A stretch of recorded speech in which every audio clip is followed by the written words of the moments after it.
Hey, hope you're doing well. Andy here, and 2023 is right around the corner. It's unbelievable how quickly 2022 has gone by. It was quite an interesting year for me and, of course, for the Drive Steady channel, as I got a chance to review a whole bunch of cool cars. So I figured I would do a quick recap on some of my favorites.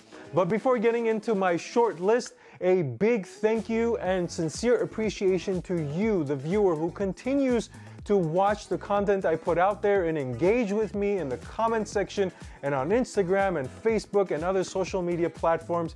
I am grateful and feel privileged to be able to review these cars and share my thoughts and hopefully provide some type of value by means of entertainment or by helping you with a car buying decision. So now let's jump into my list, and these are not in any particular order, so I'm just gonna fire them off. First one is the Camaro ZL1 1LE, and the reason why I like this car is because it's unbelievable how this level of performance is basically now street legal. The capabilities of the ZL1 1LE are astonishing, especially considering its price tag. Now, with 650 horsepower and all of the aero work and all the focus that Chevrolet has put into making that car a all-out sports car or a track car is unbelievable, and it's so cool and aggressive looking, and the performance is out of this world.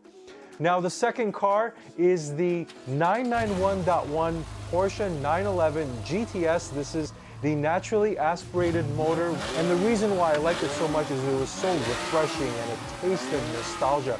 Even though manufacturers are still making naturally aspirated motors, at least Porsche is, it just felt so refreshing, and it's such a dying breed to be able to drive something of that configuration. And even though my drive with it was mainly in the city, it just reminded me of what a fun car it was even in that setting. Now, the next car on my list is an SUV and quite expensive. It's the Lamborghini Urus, and I like this car because it's so well-rounded. Not only is it amazing performance-wise, it's good to drive on a daily basis and quite comfortable. It's got great storage, it's got good technology, good overall usability, good features. So that's why I really liked it. Now, the next car is the Porsche Taycan. Now, I got to drive the 4S and the rear-wheel drive versions, and I gotta say that the Taycan is the best EV of all of the EVs that I've driven, and I've driven the Model S Plaid, I've driven the e-tron from Audi, I've driven the AMG EQS from Mercedes, and me personally, I think the Taycan is the best of the bunch because it's so well-rounded. Again, there's that theme, just like the Urus, it's a well-rounded car.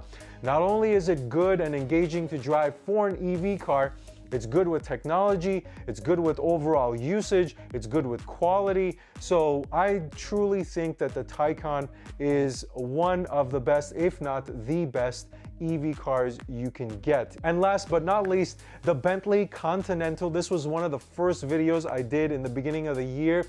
This is the older generation of the Bentley Continental, and it really made me realize on the next level of luxury. I always thought, hey, what more could a Bentley or a Rolls-Royce offer than like a 7 Series or an S-Class? And that car made me realize the overall ride quality and the luxury that you get from that level of car was something that really broke through, and it truly made me realize those things.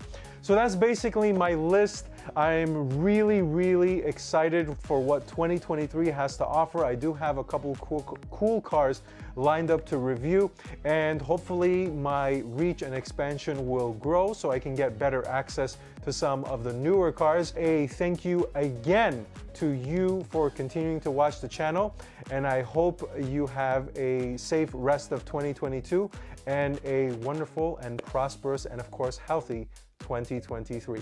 Thank you again for watching. Drive steady.